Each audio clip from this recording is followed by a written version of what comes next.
My friends, happy Wednesday. Welcome back to Den FM for another episode on the live.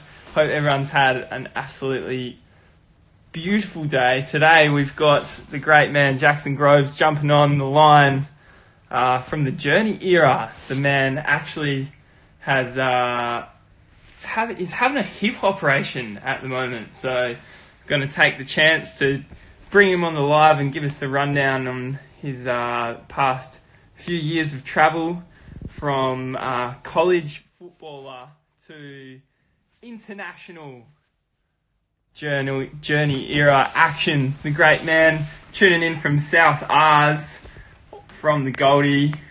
Bit cooler down there, although it's pretty warm up here on the GC ATM. If you didn't tune in to last night's episode, we had Joshy Lynott do a little review of his Ultra Mara, and Jackson Groves, I'm pretty sure, with him, but here he is now. We'll get the inside scoop. Jacko, how you going, mate? Here he is. What's up, dude? Mate. I've known you kind of for a long time, like followed you for a long time, but I think this is the first time I've ever actually spoken to you over the phone. Yeah, that's how it goes these days, huh? Yeah. And I feel like I know you so well, but I've never actually met you. Yeah, it's kind of crazy. I've had that happen a few times where I actually thought I'd met people. But yeah. Yeah, man. It's good to finally kind of meet you. Yeah, you too, man. And correct me if I'm wrong, I was talking a little bit of dribble there while I was waiting for you to jump on. Did you run the ultra with Josh last year, or you did some kind of ultra endurance event, didn't you? Yeah, I never did the ultra, but Josh and I did the other Bali Hope event, which is the swim run. That's right. I remember seeing something 21 like that. Ks of swimming and running, and I slowed down Josh across the course, and we finished third. Man, that's still an ultra of sorts, though. It's a big effort. Yeah. I was meant to do it this year, but injury got in the way. So till next time. Yeah, man. Quickly run us through it. How's it all going with the hip operations? Another one tomorrow. Kind of long, not too interesting of a story, but I had a double hip arthroscopy when I was 15 because I have a bone spur on both hips. It's kind of common these days where it causes tearing in there. Long story short, it's kind of reoccurred after 10 years to the point where it wasn't something I could deal with. So I came back to Australia and took almost an identical surgery with the same surgeon as 10 years ago, but this time they're going to cut a bit of bone so that maybe doesn't happen again. Brutal, man. Brutal. Yeah, and one from two at the moment. Yeah, heading tomorrow for surgery 2 on the right. Yeah, all right. Well, best of that one. Man, run us through it. How did life as a travel blogger come about from where you're at? It seems like the polar opposite in career path. Yeah, it's been a bit of a journey. Hey, I was playing soccer from really 5 till 19, 5 to 19 in Adelaide, Australia, and more or less trying to go pro like a lot of kids. So I played in our state development system here, did a few, you go through the ranks up and downs, and then I played in the youth team with Adelaide United, and then didn't get signed by their pro team or the first team in the A-League. Had a few training weeks with them, with the seniors, and played a couple of trial games, but they ultimately didn't give me a contract. So I was about as close as you could get. Yeah, man, that's pro. So it was good, but that's how it goes. And so I went to the States on a college scholarship, and that's kind of, unless you go overseas or interstate, there's not really anything else you can do higher than the local league. So that was kind of my pro career over there. So epic, man. Yeah, so I did 2 years at Oregon State, D1 college over there, playing against Santa Barbara, Stanford, UCLA, Cal Berkeley. And then our coach did a reshuffle, so I found myself on the move again with just kind of one and a half seasons left. So by that Oh, stage, I kind of let the career dwindle a little bit and went to a beautiful location in Hawaii in preference over a good league, and that was kind of me done. Yeah, 2 years there, and then I retired there and got into photos and traveling and adventure while I was there. So kind of the blogging and all that started while I was in Hawaii. all right. So you kind of fell into it almost, or was photos and writing almost part of your life along the road? Yeah, I think before I went over to the States, I always wrote okay. My parents are teachers, so I guess we just kind of grew You up had no writing option. a lot. But I wasn't anything special or super interested in it. And I did a few photography courses here and there, Oregon State, but it wasn't until going to Hawaii where really everybody's into photography and everybody starts hiking and doing these little day adventures and becomes, a hiker. Once you get to Hawaii, it's pretty hard not to either be a beach bum or a hiker out there. So yeah, I just started taking photos and hanging out with a few people who are doing that kind of stuff, which is usually how it goes. And I'm pretty driven and obsessive person. So before long, that was my thing. And I just kind of blended out the soccer as my career came to an end and blended up the other stuff.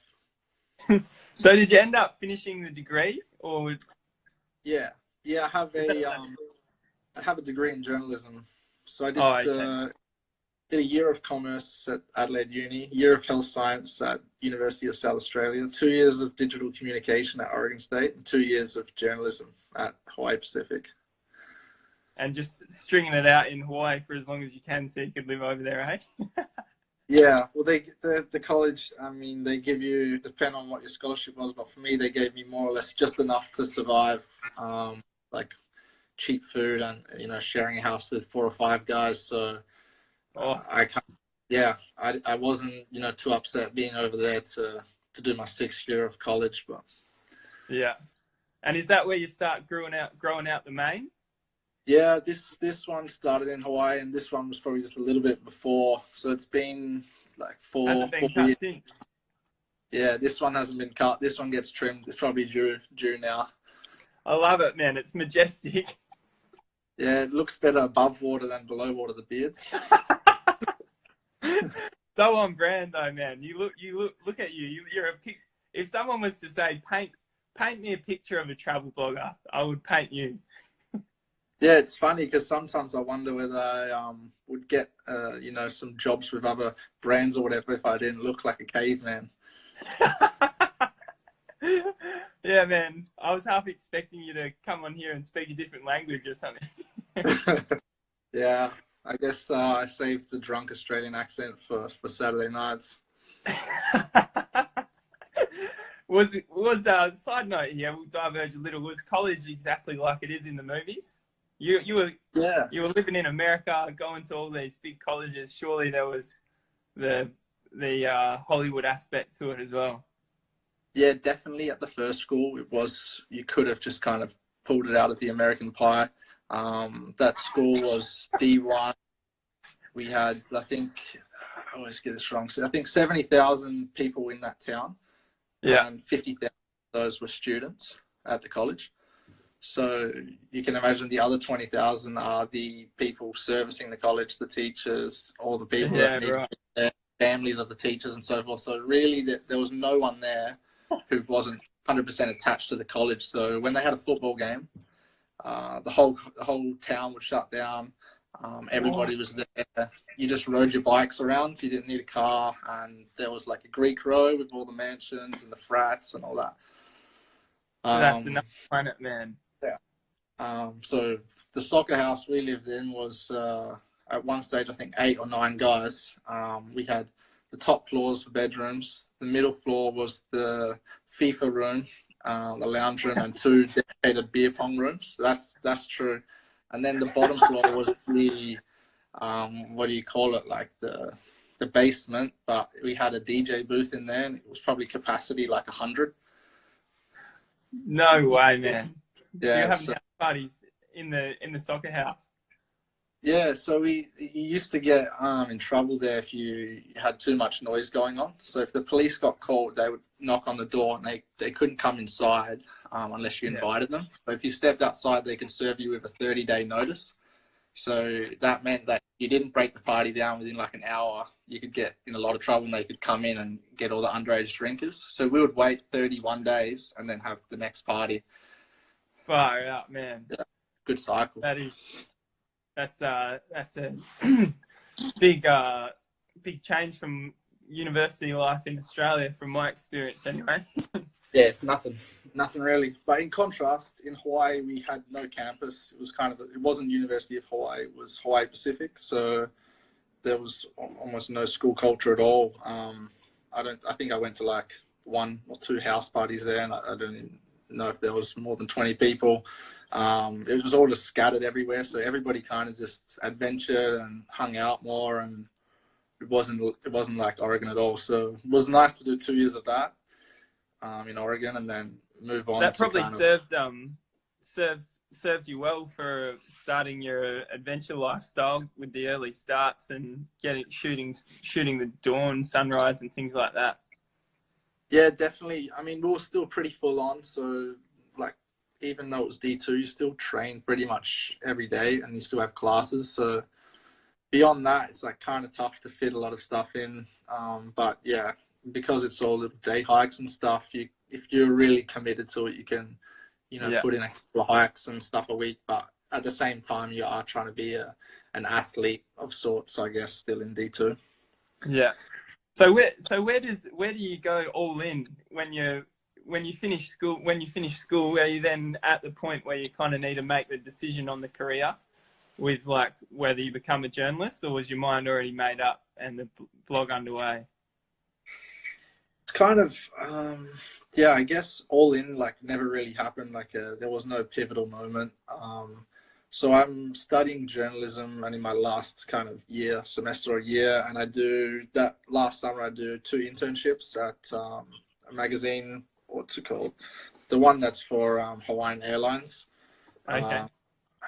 Forget the name of it, but and another magazine, more like a lifestyle one. And then also my teacher was working at the newspaper, and to be honest, they were just a bit, I didn't even like being an intern, so I was just doing crappy jobs, and I wrote a few articles, but it wasn't about what I wanted to write. So I just never really thought about trying to work at a newspaper, and magazines was writing about kind of weird stuff. As an intern, you get the crappy jobs, get the the sponsored type articles or whatever.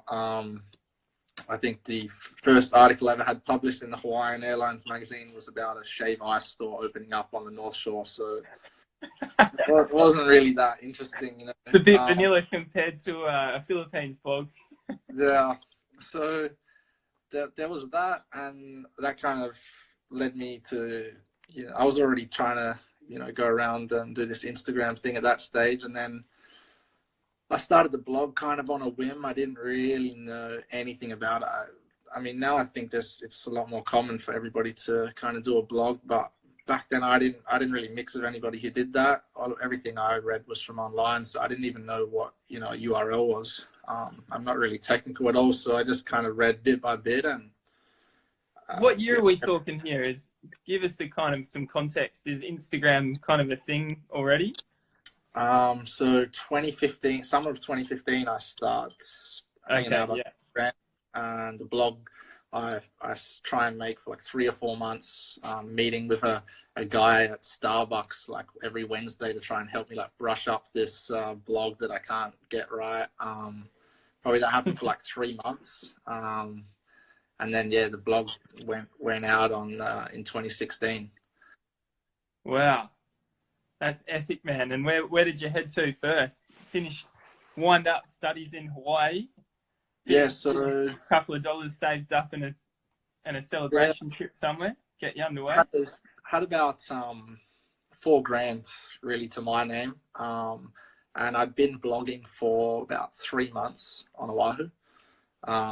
So that was probably really good for me to practice doing it all while I still had a base, and I knew that area quite well. So what ended up happening is I became a bit of a directory for all the hikes and things to do on Oahu, which was an accident, but in turn kind of taught me what works well in staying somewhere for quite a long time, or at least longer than everybody else who's writing guides. So I kind of stumbled upon that, which was nice. And then, with that 3 months or 3 or 4 months of blogging about Oahu under my belt, I went to Bali. Where else do you go? And Bali. yeah, after that, I really did go solo for quite a bit through the classic Southeast Asia backpacking circuit, Laos, Cambodia, Vietnam, and then did the first, kind of trip with somebody else, with Jordan in the Philippines, which is probably where things started to go pretty well. So, because one of the biggest things that stuck out for me, having followed you for a while, is you're not your traditional, how do I say this? Almost, your style was more adventurous than the kind of traditional travel blogger. Was that something that was conscious for you, or is that just in your DNA? Yeah, I think because you said you're in Bali there, which is like the tropical LA, or like the home of Instagram, and I don't think I've seen a photo of you in Bali. All your photos are kind of off-grid Philippines, or I think growing up as like an athlete and always having to be, not necessarily be the center of attention, but doing crazy stuff and swinging here and jumping there, that was kind of always what we enjoyed doing. I think it's much the same for, you guys making this, similar videos at the time. It's just what we enjoyed doing. Like, we never really set out to create content. Yeah, 100%, man. Even now, I'm kind of puzzled, like, by that whole scene a little bit. Like, obviously there's different lines along the spectrum, but still mostly we just go out and go for hikes and take photos of it, or go out to certain beaches and waterfalls. We don't really set up platters and set up pools and set up this and that. So for us, it was really just doing the activities and the tours in the Philippines, or doing the hikes and the lagoons in Cambodia, and you just take photos of it as you go. So it was really just documenting the adventure more than creating content. That wasn't really a buzz term back then. Yeah, 100%. I like the way you said that about documenting the adventure rather than creating the content, because that, from my experience, that was what I always struggled with, when it went from just purely you're just taking the photos of what you're doing, and all of a sudden now you're like getting paid to do it, and it kind of changed the context of why we were doing it. Have you faced that as your blogs progressed and you're following? Yeah, it's definitely a hard balance, to find the sweet spot of what you're talking about. And when there's a client that wants a certain thing, then sometimes you do have to repeat things over again, or put things on, or set certain scenes up, because you're trying to deliver a certain level of quality, which doesn't necessarily always happen just on the fly. Or you need to shoot it once with a drone, once with a one DX, with a GoPro, and then I'll do it all twice. So it does take the fun out of it, which is why for me I try and keep the adventure number one, and then the content number two, which as a blogger I've kind of been lucky that it doesn't matter as much if I don't capture 1,000,001 things while I'm doing the adventure, compared to a vlogger that needs 20 minutes of good footage. Or sometimes I'll do adventures, and as long as I've got enough to show how it was for the blog, that's okay. I don't have to have a Instagram banger from everything I do, so I don't really feel that pressure as much, which has been lucky with how the blog goes. Obviously you still have your own the level of quality that you want to shoot, and you have your own, I don't know, not standard, but your own, level that you want to produce. So you end up kind of doing it anyway. But yeah, doing it for the blog has definitely taken a lot of pressure off of me. Yeah, I was surprised when I started reading your blog about how many photos you actually had for the blog. Like almost passing moments, like photos that you wouldn't necessarily post on Instagram, but they still serve their purpose there. I guess that's kind of like the journalism aspect of it coming into it. Do you think that the studies helped you with that? Yeah, I think it's kind of chicken or Like the they're egg. pretty well Really, put together articles, you know? yeah, we were practicing. One of my teachers, for example, was a ESPN writer. I don't know to what degree, but at one stage she wrote something for ESPN or was contract with them. So she was quite high quality, and she would, you would give her something that you'd proofread a million times, and she would find 50 errors in it, and that would happen, 5 times a week. So you got better at writing.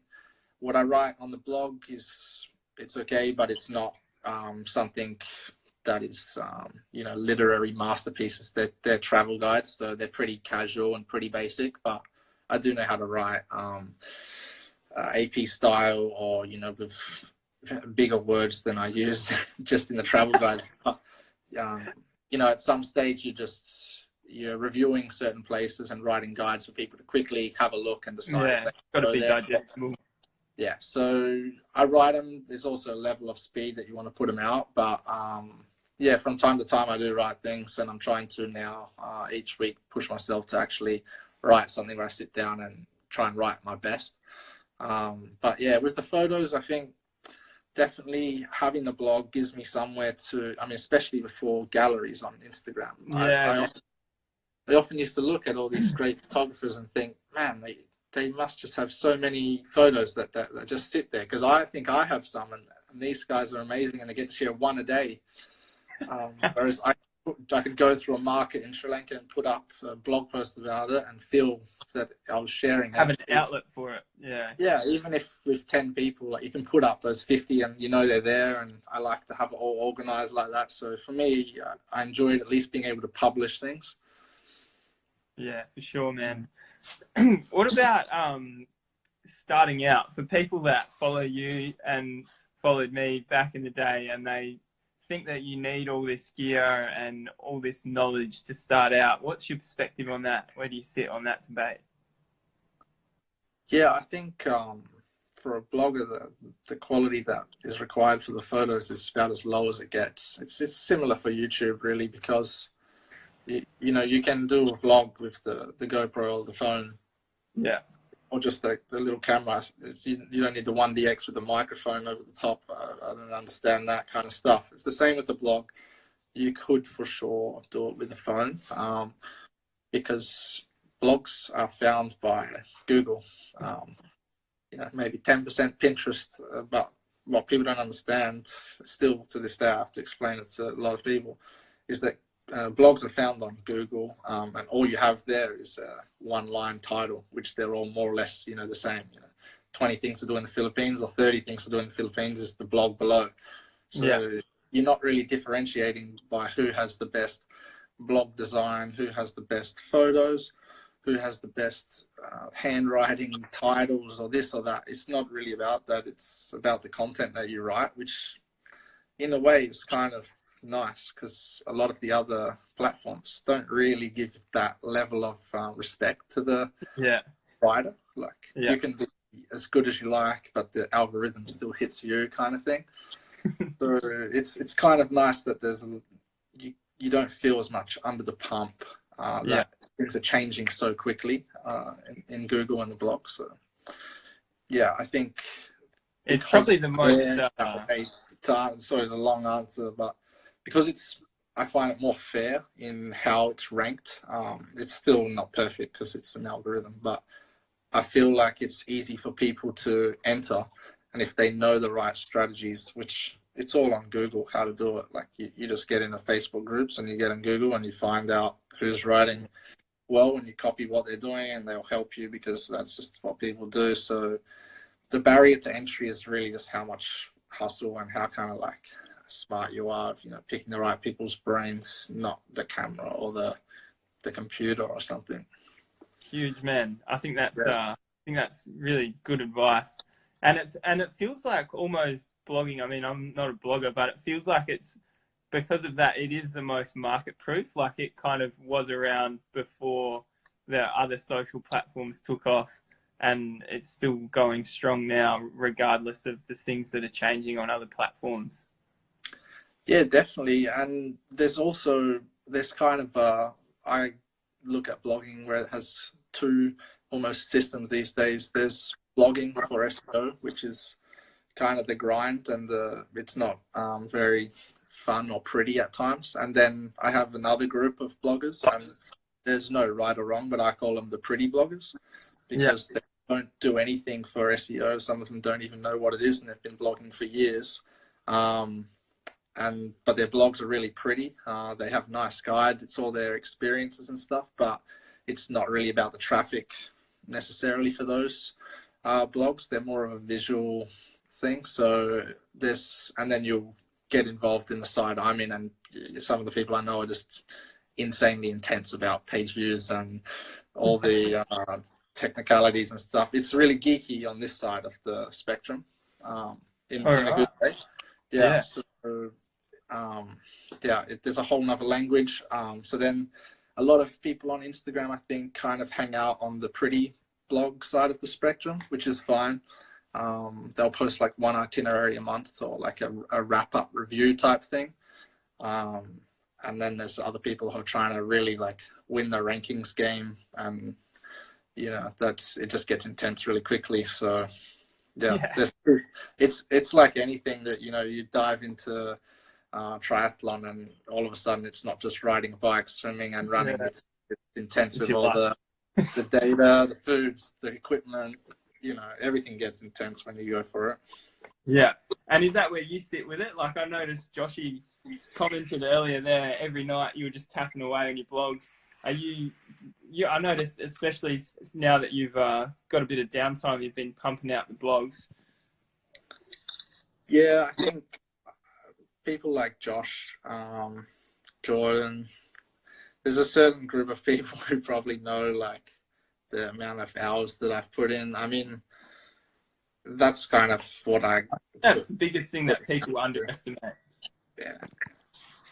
And you reap your own rewards. Like it's like anything, it's the cheesiest saying, when no one's watching, what do you do when no one's watching? Well, I'm blogging. So in the end, you reap your own rewards. And I think, to put a number on something, like to put it in perspective, I've written almost 700 blog posts, and it's been just over 3 years. So that's outrageous, like man.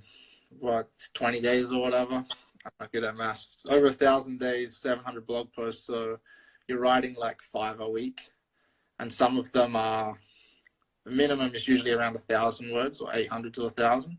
And the bigger ones are 5,000 plus words with photos, SEO research, this, that. So yeah, it depends how you want to do it. But some people will write one a month, and some people will write, I've written 32 in the last 12 days. So there's many ways to do it.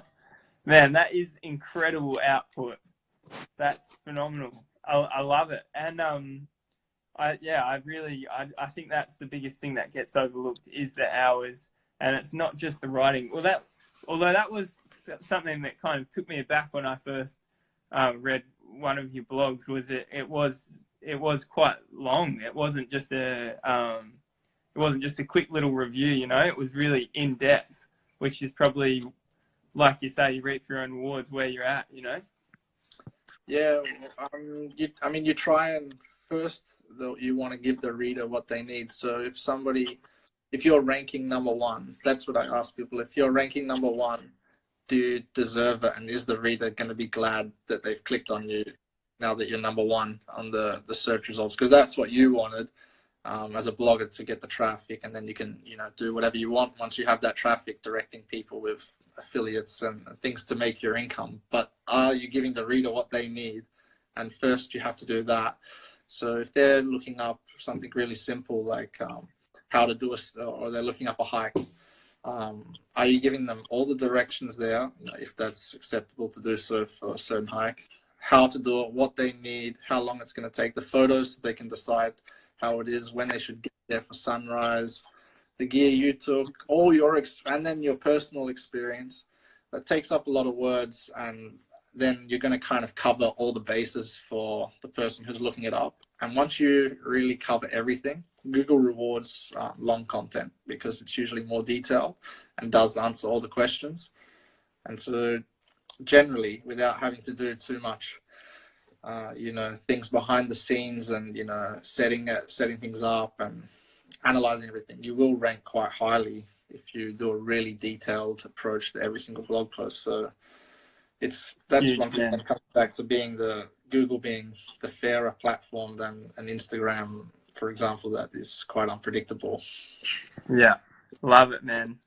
Mm. I've got a live question here from Alex from the world that I think might be an interesting one. He said, have you ever considered making extensive travel vlogs for YouTube?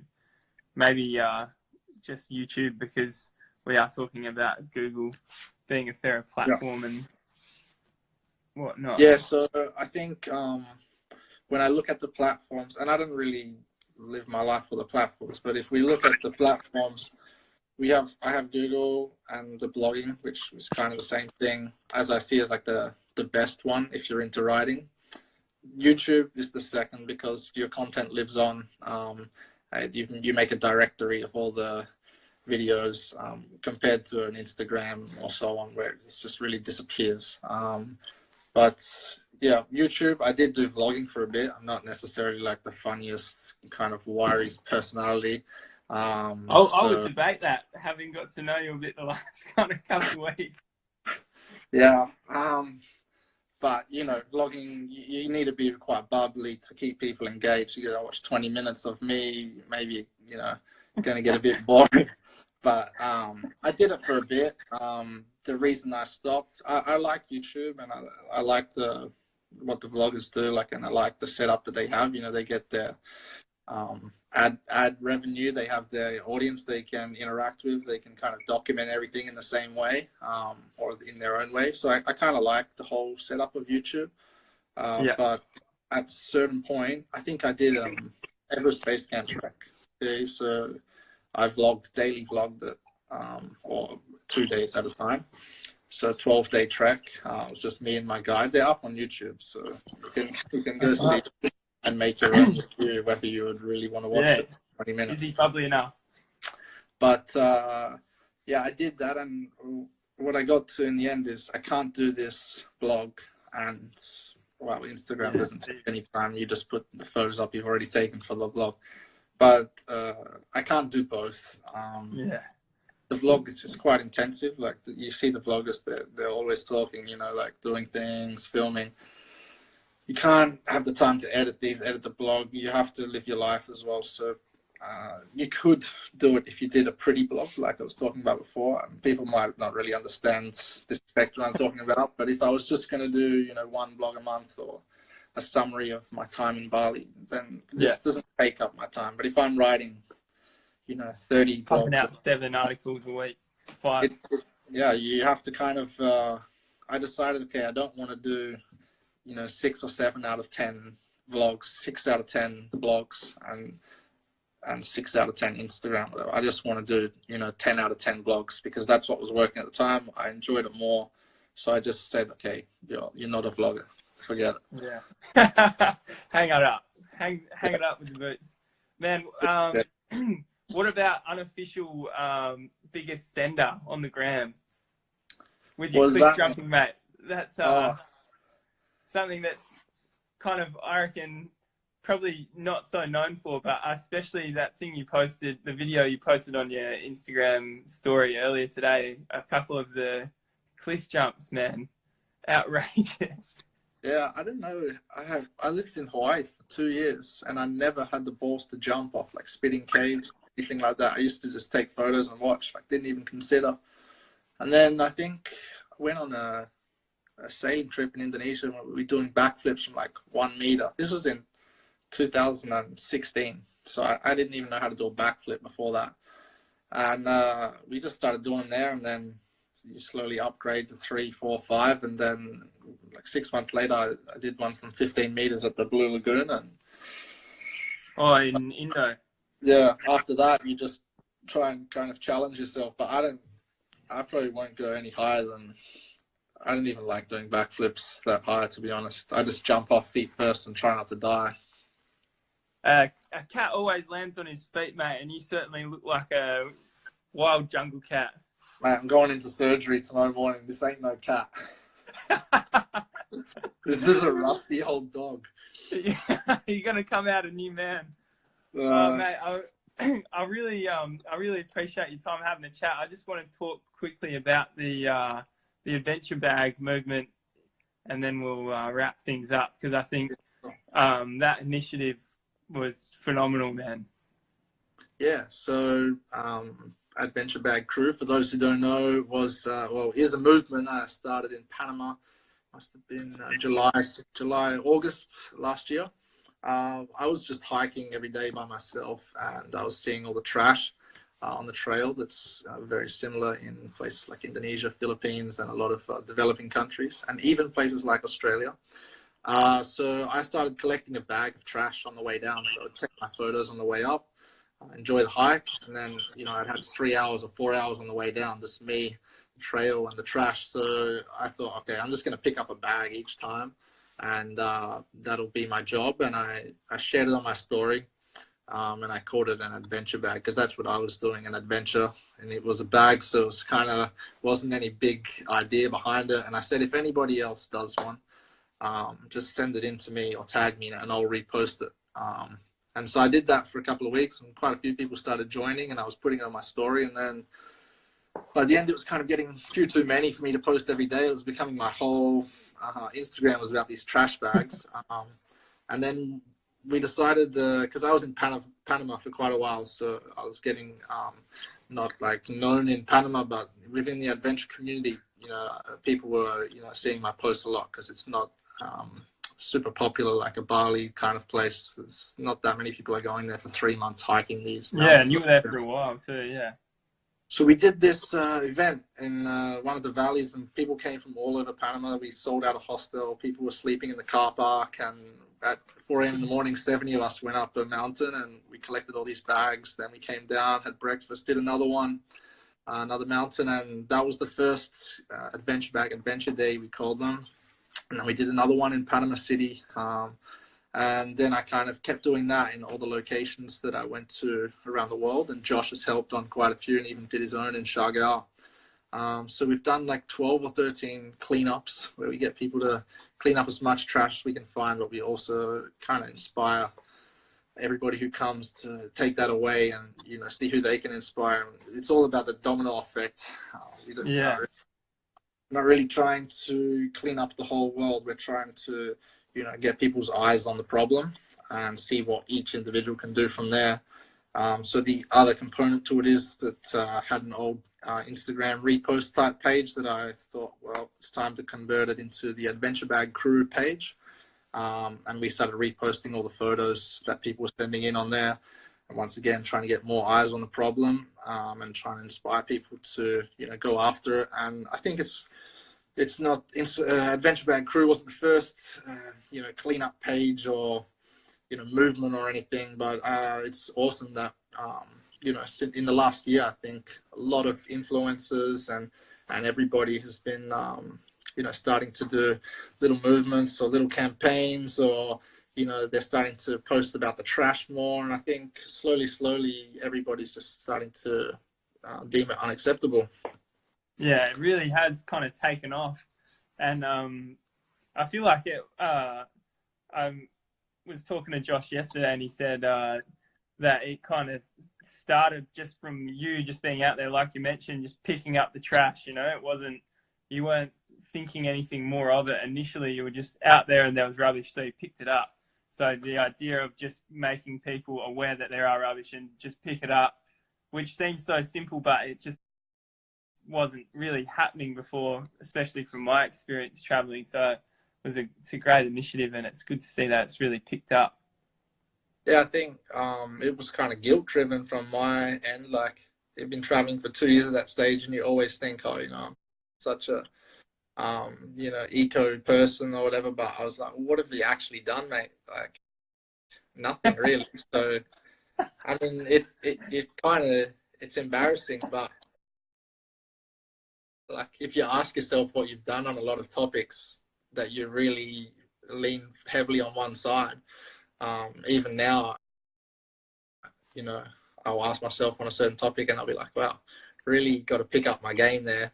No one will care if I don't pick up my game, really, as just an individual, but I have to be accountable for myself. So I just thought, okay, that's it. I'm going to pick up a bag every time, and I'm going to start trying to improve some other parts of my life. So slowly, you know, Josh and I have accrued the traveler's kit. You know, you've got your reusable cup, your reusable straw, reusable utensils. You're taking your adventure bags everywhere. You're trying to cut down on. You've got your grey or reusable water bottle, so you're not doing plastic bottles. So all of these things kind of add up, and after a while, you just cut little bit, and you cut down your usage by a lot in the end. Yeah.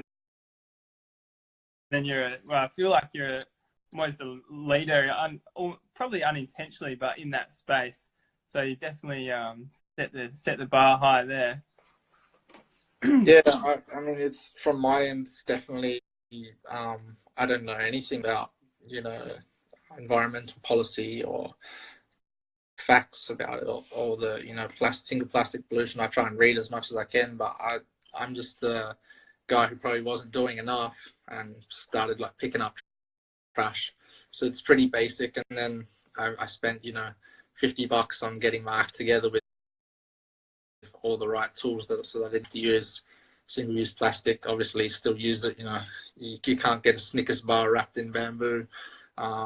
So like, yeah, everybody uses single-use plastic, but we can all cut down and you start making choices and start putting pressure on, you know, certain politicians and things like that. So I'm trying to, you know, do better in all the places, but, you know, we're all living as well, flying on airplanes and so forth. So I feel like, especially when you're traveling around, it's so easy to be detached from what's going on in the world, but the rubbish is certainly one thing, especially when you're traveling in Asia, that really stands out.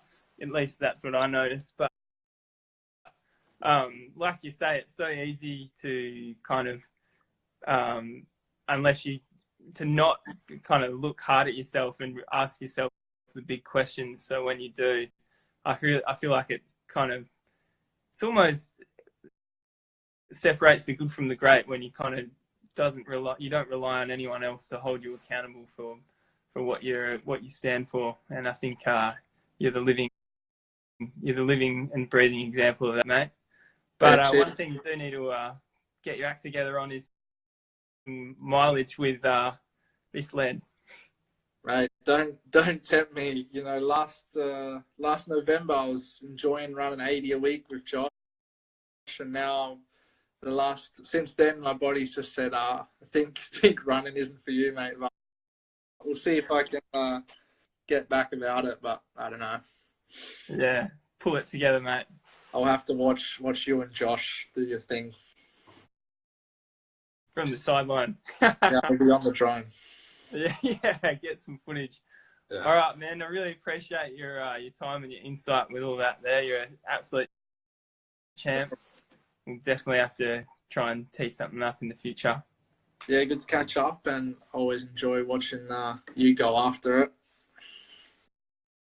Yeah, thanks, man. I'll try get some more. Need to document the journey a bit more, I think.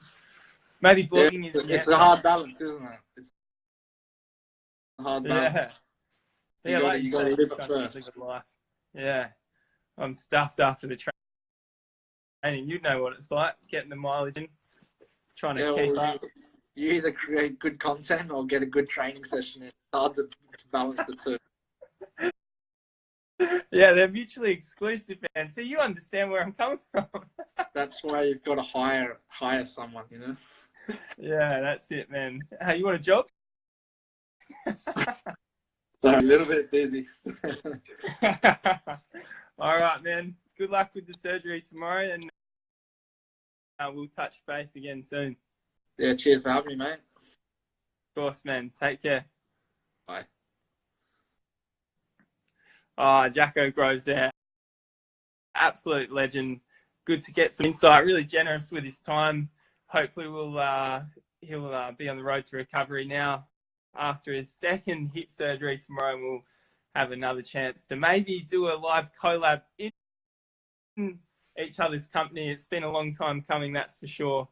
Thanks again for everyone for tuning in. We'll be back again tomorrow with another episode of the Den FM.